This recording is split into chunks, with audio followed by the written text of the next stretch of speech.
Welcome to the Midnight Focus. This is where we take old stories and find what they mean to us in our modern life. Today's story is often called the Parable of the Talents from the book of Matthew.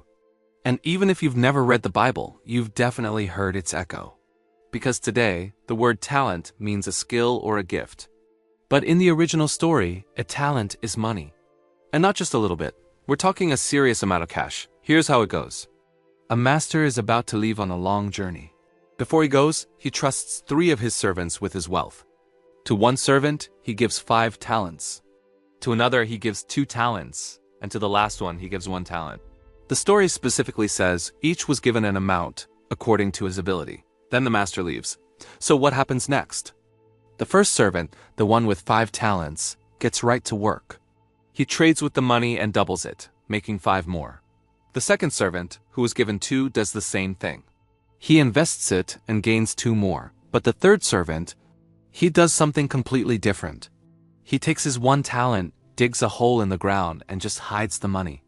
After a long time, the master returns and it's time to settle the accounts. The first servant comes forward and says, "Master, you gave me 5 talents. Look, I've made 5 more." And the master is thrilled. He praises him for being faithful and responsible. Then the second servant comes up. He says, "You gave me 2 talents. See, I made 2 more." And he gets the exact same praise as the first guy, not less praise. The same praise. This is a key detail.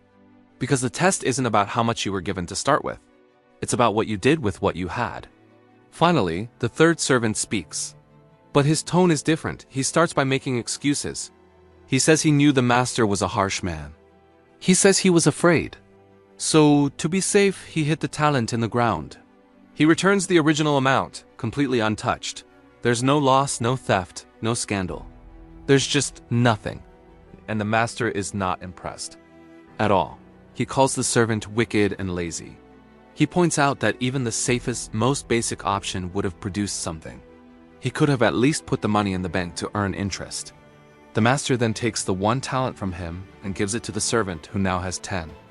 And the story ends with a hard, unforgettable line. To those who use what they have, more will be given. But from those who do nothing, even what they have will be taken away. Now, this isn't a story about financial advice or investment tips. At its core, this is a story about fear. Think about it. The third servant didn't fail in the way we usually think of failure. He didn't lose the money. He didn't make a bad investment. He didn't make a mistake. He simply refused to try. He was so terrified of getting it wrong that he chose to do nothing. And that's the real tragedy here. This is where the story hits home for us today. We bury our talents all the time, just in different ways. We bury our talent when we endlessly delay a project and call it strategic planning. We bury our talent when we don't apply for that job because we're afraid of being rejected. We bury our talent when we don't post our creative work because we're worried it might flop.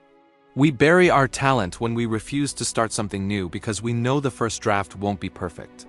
The parable says something deeply uncomfortable. Playing it safe can be its own form of failure, a form of unfaithfulness.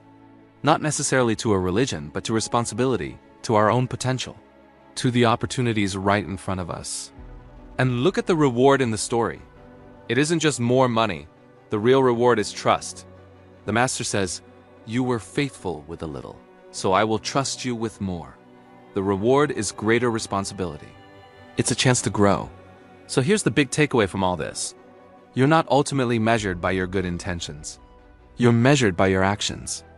Not by what you meant to do or what you were planning to do, but by what you actually did with what you had. So I want you to pick 1 talent you've been burying.